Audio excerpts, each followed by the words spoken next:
ಓಂ ಶ್ರೀ ಪರಮಾತ್ಮನೇ ನಮಃ. ಶ್ರೀಮದ್ಭಗವದ್ಗೀತಾ ಅಥ ದಶಮೋऽಧ್ಯಾಯಃ. ಶ್ರೀಭಗವಾನುವಾಚ ಭೂಯ ಏವ ಮಹಾಭಾಗೋ ಶೃಣು ಮೇ ಪರಮೋ ವಚಃ ಯತ್ತೇಹಂ ಪ್ರೀಯಮಾಣಾಯ ವಕ್ಷ್ಯಾಮಿ ಹಿತಕಾಮ್ಯಯಾ ನ ಮೇ ವಿದುಃಸುರಗಣಾ ಪ್ರಭವನ್ನ ಮಹರ್ಷಯಃ ಅಹಮಾದಿರ್ಹಿ ದೇವಾನಾಂ ಮಹರ್ಷೀಣಾಂ ಚ ಸರ್ವಶಃ ಯೋ ಮಾಮಜಮನಾದಿಂ ಚ ವೇತ್ತಿ ಲೋಕಮಹೇಶ್ವರಂ ಅಸಮ್ಮೂಢಃ ಸಮರ್ಥ್ಯೇಷು ಸರ್ವಪಾಪೈಃ ಪ್ರಮುಚ್ಯತೆ. ಬುದ್ಧಿರ್ಜ್ಞಾನಮಸಮ್ಮೋಹಕ್ಷಮಾ ಸತ್ಯಂ ದಮಃ ಶಮಃ ಸುಖಂ ದುಃಖಂ ಭವೋ ಭಾವೋ ಭಯಂ ಚಾಭಯಮೇವ ಚ. ಅಹಿಂಸಾ ಸಮತಾ ತುಷ್ಟಿಸ್ತಪೋದಾನೈ ಯಶೋ ಯಶಃ ಭವಂತಿ ಭಾವಾ ಭೂತಾನಾಂ ಮತ್ತ ಏವ ಪೃಥಕ್ವಿಧಾಃ. ಮಹರ್ಷಯಃ ಸಪ್ತ ಪೂರ್ವೇ ಚತ್ವಾರೋ ಮನವಸ್ತಥಾ ಮದ್ಭಾವಾ ಮಾನಸಾ ಜಾತಾ ಯೇಷಾಲ್ಲೋಕ ಇಮಾಃ ಪ್ರಜಾಃ. ಏತಾಂ ವಿಭೂತಿಂ ಯೋಗಂ ಚ ಮಮ ಯೋ ವೇತ್ತಿ ತತ್ವತಃ ಸೋ ವಿಕಂಪೇನ ಯೋಗೇನ ಯುಜ್ಯತೆ ನಾತ್ರ ಸಂಶಯಃ. ಅಹಂ ಸರ್ವಸ್ಯ ಪ್ರಭವೋ ಮತ್ತಃ ಸರ್ವಂ ಪ್ರವರ್ತತೆ ಇತಿ ಮತ್ವಾ ಭಜಂತೆ ಮಾಂ ಬುಧಾ ಭಾವಸಮನ್ವಿತಾಃ. ಮಚ್ಚಿತ್ತಾ ಮದ್ಗತಪ್ರಾಣಾ ಬೋಧಯन्तಃ ಪರಸ್ಪರಂ ಕಥಯन्तಶ್ಚ ಮಾಂ ನಿತ್ಯಂ ತುಷ್ಯಂತಿ ಚ ರಮಂತಿ ಚ. ತೇಷಾಂ ಸತತಯುಕ್ತಾನಾಂ ಭಜತಾಂ ಪ್ರೀತಿಪೂರ್ವಕಂ ದದಾಮಿ ಬುದ್ಧಿಯೋಗಂ ತೈಃ ಮಾಮುಪಯಾಂತಿ ತೇ. ತೇಷಾಮೇವಾನುಕಂಪಾತಮಹಮಜ್ಞಾನಜಂ ತಮಃ ನಾಶಯಾಮ್ಯಾತ್ಮಭಾವಸ್ಥೋ ಜ್ಞಾನದೀಪೇನ ಭಾಸ್ವತಾ. ಅರ್ಜುನ ಉವಾಚ ಪರಂ ಬ್ರಹ್ಮ ಪರಂ ಧಾಮ ಪವಿತ್ರಂ ಪರಮಂ ಭವಾನ್ ಪುರುಷಂ ಶಾಶ್ವತಂ ದಿವ್ಯಮಾದಿದೇವಮಜಂ ವಿಭುಂ. ಆಗುತ್ವಾಂ ಋಷಯಃ ಸರ್ವೇ ದೇವರ್ಷಿರ್ನಾರದಸ್ತಥಾ ಅಸಿತೋ ದೇವಲೋ ವ್ಯಾಸಃ ಸ್ವಯಂ ಚೈವ ಬ್ರವೀಷಿ ಮೇ. ಸರ್ವಮೇತದೃತಂ ಮನ್ಯೇ ಯನ್ಮಾಂ ವದಸಿ ಕೇಶವ ನ ಹಿ ತೇ ಭಗವನ್ ವ್ಯಕ್ತಿಂ ವಿದುರ್ದೇವಾನದಾನವಾಃ.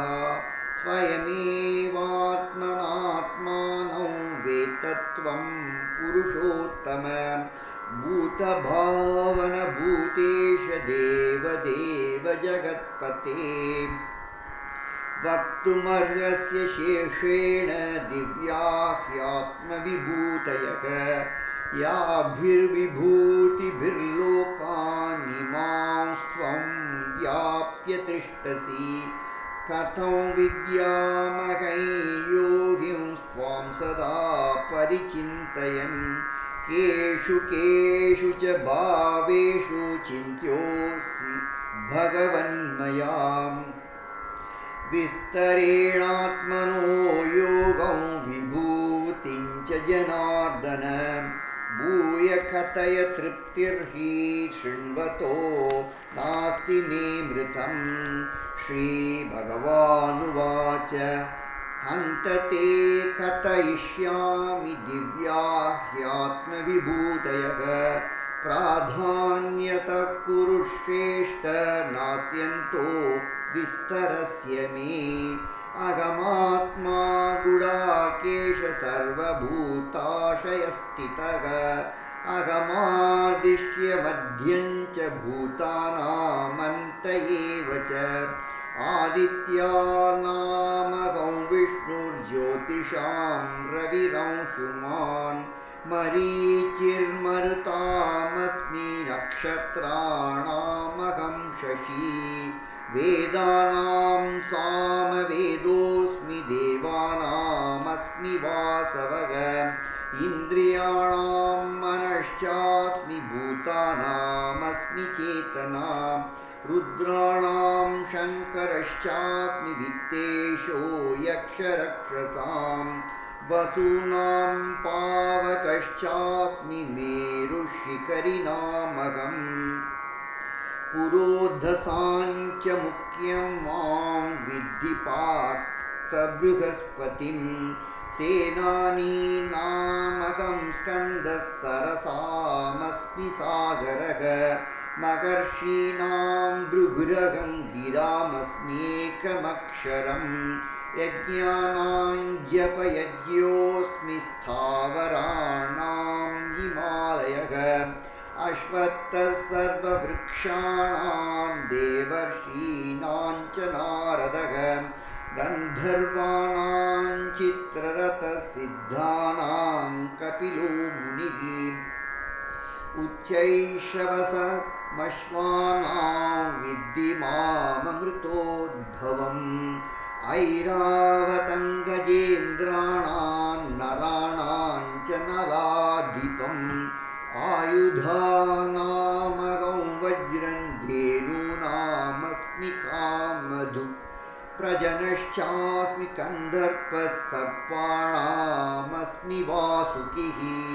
अनन्तश्चास्मि नागानां वरुणो यादसामहं पितॄणामर्यमा चास्मि यमः संयमतामहम् प्रह्लादश्चास्मि दैत्यानां कालः कलयतामहम् मृगाणां च मृगेन्द्रोऽहं वैनतेयश्च पक्षिणां पवनः पवतामस्मि रामः शस्त्रभृतामहम् जषाणां मकरश्चास्मि स्रोतसामस्मि जाह्नवी सर्गाणामादिरन्तश्च मध्यं चैवाहमर्जुन अध्यात्मविद्या विद्यानां वादः प्रवदतामहम् अक्षराणामकारोऽस्मि द्वन्द्वसामासिकस्य च अहमेवाक्षयः कालो धाताहं विश्वतोमुखः मृत्युः सर्वहरश्चाहमुद्भवश्च भविष्यतां कीर्तिश्रीर्वाक्च नारीणां स्मृतिर्मेधा धृतिक्षमाम् बृहत्सामततासाम्नां गायत्री छन्दसामहं मासानां मार्गशीर्षोऽहं ऋतूनां कुसुमाकरः द्यूतं चलयतामस्मि तेजस्तेजस्विनामहं जयोऽस्मि व्यवसायोऽस्मि सत्त्वं सत्त्ववतामहम् वृष्णीनां वासुदेवोऽस्मि पाण्डवानां धनञ्जयः मुनीनामप्यगं व्यासः कवीनामुषणा कविः दण्डो दमयतामस्मि नीतिरस्मि जिगीषतां मौनं चैवास्मि गुह्यानां ज्ञानं ज्ञानवतामहम् यच्चापि सर्वभूतानां बीजं तदहमर्जुन न तदस्ति विना यत्स्यान्मया भूतं चराचरं नान्तोऽस्ति मम दिव्यानां विभूतीनां परन्तप येष तूद्देशतः प्रोक्तो विभूतेर्विस्तरो मया यद्यद्विभूतिमत्सत्त्वं श्रीमदूर्जितमेव वा तत्तदेवावगच्छत्वं मम तेजोंशसम्भवम् अथवा बहुनैतेन किञ्च्यातेन तवार्जुन विष्टभ्यागमिदं कृत्स्नमेकांशेन स्थितो जगत्। ॐ तत्सदिति श्रीमद्भगवद्गीतासु उपनिषत्सु ब्रह्मविद्यायां योगशास्त्रे श्रीकृष्णार्जुनसंवादे विभूतियोगो नाम 10मोऽध्यायः। ॐ श्रीकृष्णार्पणमस्तु।